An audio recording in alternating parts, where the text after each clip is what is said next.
Father Christopher, there are other issues, aren't there, under which the Catholic Church has come for criticism, birth control amongst them. And I noticed today David Cameron's put out a message saying it's going to be a very special 4 days. Yeah. The Pope is very welcome. We're going to celebrate the enormous contribution that all our faith communities make to this country.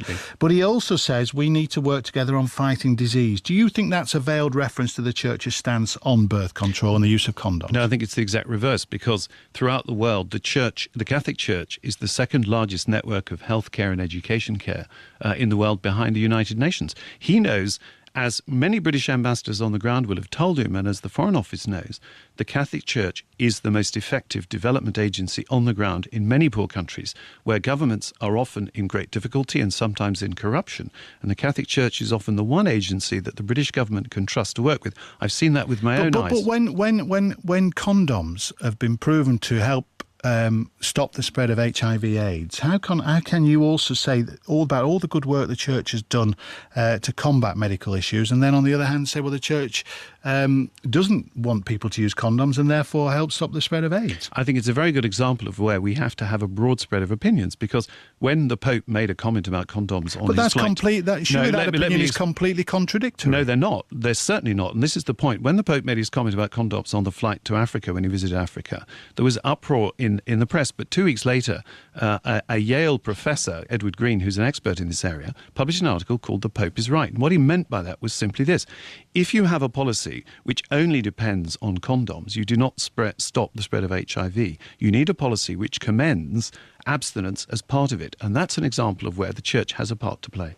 Literally nobody is in favour of an AIDS policy that only concentrates on condoms. I'm glad to hear it. It doesn't sound like that sometimes. Well, then I'd like to take you with me to Congo or the Central African Republic, where I've reported on this, and I was actually there when Joseph Ratzinger said that condoms make the problem of AIDS worse. He didn't actually say that. He said in some situations they may contribute to it. Anyone who wants to can go and Google his exact words, and I've stood in churches in Congo where the Catholic priests have reflected Ratzinger's message and said that condoms make the problem worse. Indeed, in Ecuador, the Catholic Church actually lobbied to have warnings put on condom packets, and they succeeded. So I think it's really important for people to understand the average British Catholic is a much better person than Joseph Ratzinger. They would not cover up the abuse of children. They would not tell an African with very few alternative sources of information that condoms cause or make AIDS worse. They would find that abhorrent. We've seen the opinion polling of it. So, and they also profoundly... At the same time, though, Johann, there are 5 million Catholics in this country. They look to the Church, they look to the Pope for moral guidance and spiritual nourishment, and they want to welcome him here to this country. Let's speak to Patrick in London. Hello, Patrick.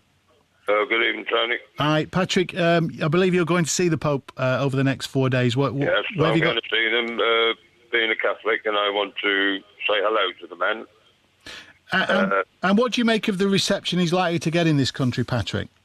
Well, I understand what this gentleman's been talking about. I've been in children's homes, in this gentleman that you got on the panel tonight. Yeah, that's Johann Hari, yeah. He's from Sussex, I believe. Oh, that's Father Christopher Jameson, yeah. Mr. Jameson, I was in a children's home in Sussex. He probably knows of it, St Anne's Wells.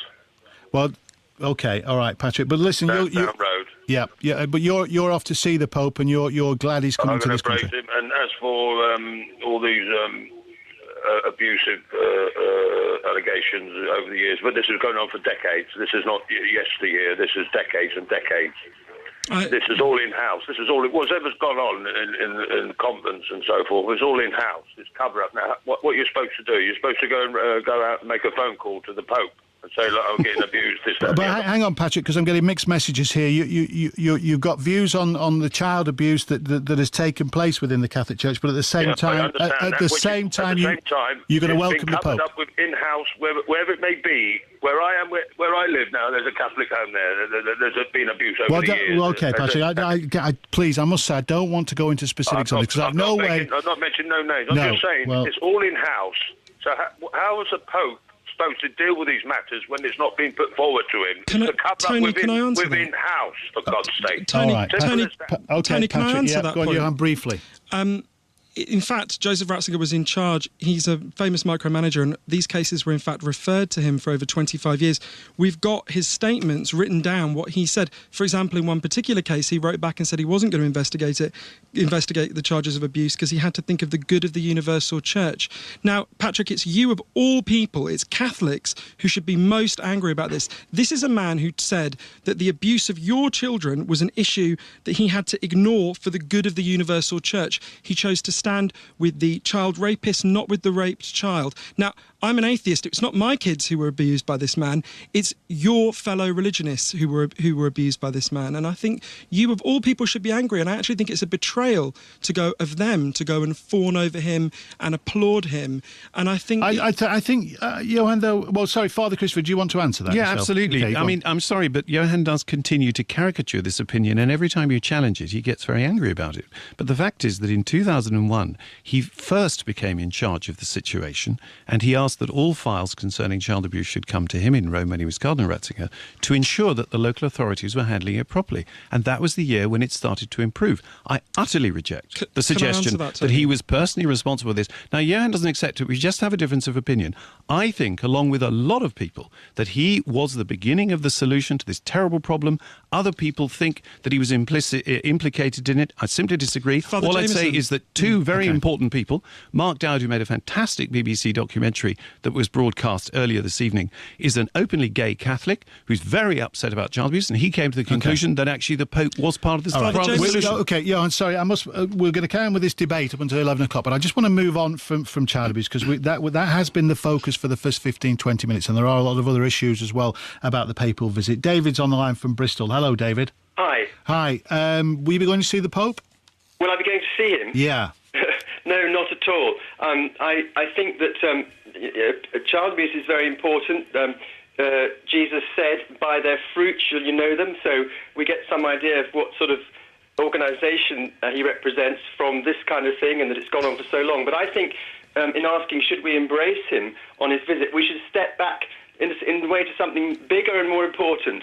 We should ask ourselves, what is he coming here for? He's trying to give the impression that in some way he's coming here to be a blessing to this country, that he's bringing something positive. But actually, what he's coming for is he's coming to increase the influence, to try to increase the influence, the power and the wealth of the Vatican, essentially. You could say the Catholic Church. Well, David, that is a cynical view. He's also coming to visit 5 million Catholics, Roman Catholics in this country. He's coming to shore up his following. You have your people who are with you already, and you want to bolster them, shore them up, keep them, in quotes, faithful, keep them loyal. Well, David, I understand what you're saying, but it's a slightly harsh criticism. He is the spiritual leader of 5.5 million Roman Catholics in this country. Yeah. You can't really claim that him coming here is a cynical commercial exercise, can you? He's coming to visit the people who follow him. Absolutely, I can claim that. The Catholic Church has a record of 2,000 years. Can I just tell you, another ploy is that he's beatifying Newman, who, again, is put forward to us as a really good guy and it's been good for people here. But why is he beatifying Newman? Newman is the single person who is most responsible for the comeback of the Catholic Church in this country. In the 1800s, Newman converted, in quotes, from the Church of England to the Catholic Church. And from then on, his mission was, actually by stealth and deception, to bring people back under the Catholic Church. No wonder he's being beatified. OK. All right, David, thank you for your call. Gary's on the line, also from Bristol. Hello, Gary. Hello, fella. Hi. I want to say it's an absolute outrage that the British taxpayer is funding this man's visit. A man who holds medieval views about homosexuality. A man who couldn't care less about the fact that his views on condom usage spreads AIDS in Africa. A man who is at best indifferent towards the child abuse scandal. There are many, many other issues. I'm not a Catholic myself, but I'm saying this is an outrage that we as taxpayers are funding this man. All right, Gary, I must end that there because we're approaching 11 o'clock, but you've made your point. Taxpayers, of course, have put in around £12 million to pay for this visit. Father Christopher, you've heard some quite passionate views there. I just wonder whether those sorts of views are those that may have fueled what Cardinal Kasper said today. I mean, he called it a new and aggressive atheism, but I just wonder if the level of criticism may shock the Catholic Church when you compare it to the reception that the Pope got in 1982. Well, I think the Pope is well aware that we're living in a very different world. I mean, some of those claims about the Catholic Church, being a 2,000-year conspiracy against the well-being of others, remind me of what was said precisely when, as he was then, Father John Henry Newman appeared in court in this country, accused of libel, and the judge said the jury were to ignore Mr. Newman's evidence because he was a Roman Catholic priest. I thought we'd moved beyond that kind of prejudice. But I hope that people realise that he is actually one of the foremost people with whom atheist humanists in Europe wish to have a dialogue. Jürgen Habermas, one of Germany's leading humanist philosophers, the president of the Italian Senate, Signor Pera, also a humanist philosopher. These people seek him out to have dialogue with him about the issues facing Europe. That's one of the reasons why he's going to have important things to say to us. And secondly, the other reason is Her Majesty's government are not fools. They don't spend £12 million just for the hell of it.